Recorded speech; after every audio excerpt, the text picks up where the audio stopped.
Hey everyone, this is Colin at Target Sports, your pro shop for shooters and hunters.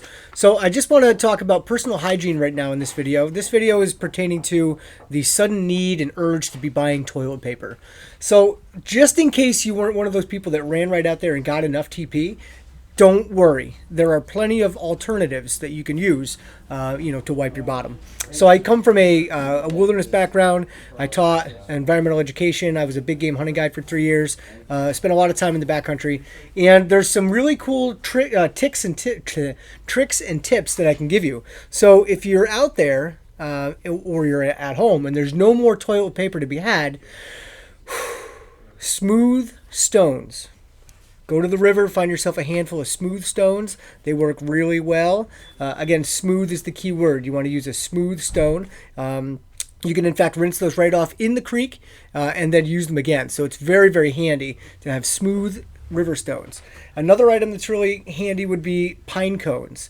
Now, you want to find dry pine cones, not with a lot of sap on the outside, because if you use sappy pine cones, it's not a good deal. And you also want to make sure that you're going the appropriate way.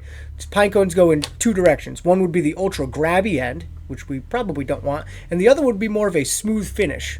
So think about which one's going to be most effective for your needs. Snowballs are also a fantastic way to stay clean and refreshed. So just gather up a couple handfuls of snow, make that nice icy ball, and then begin to bidet that bottom with snowballs.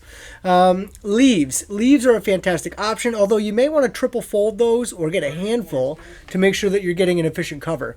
Now there is a trick by using the goosefoot maple leaf that is very, very, very good. Now it's not summer now, so there are unfortunately no leaves here, but I will demo with this paper towel, which would also be good for wiping your bottom. So first we have a goosefoot maple. And those of you that don't know what that is, Google it, check it out. It's a huge leaf, very, very durable. So first you start off by folding it in half, and then you're going to fold that in half once again, and you're left with a very sharp edge. Now you're just going to rip this sharp edge and save this piece. This piece is very, very important. So I'm just going to put it right here. And then when you unfold this again, you're left with your goosefoot maple with a hole in the middle.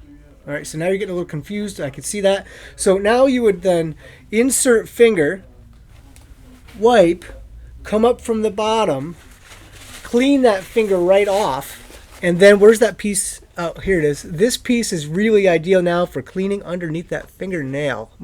So the goosefoot maple technique is something that I actually don't recommend you doing, although those leaves are fairly durable and large. So triple apply those and you should be all set. Let me consult my list here, make sure there's nothing else I've forgotten. Underpants and socks in a pinch, those work. If you're out there in the field and you forgot all your TP and you're in a field and there's nothing else available, you're probably wearing two pairs of socks or two socks and a pair of underwear, which you could sacrifice to the poo gods in this time. All right, well, I hope this was helpful, and always remember, shoot straight.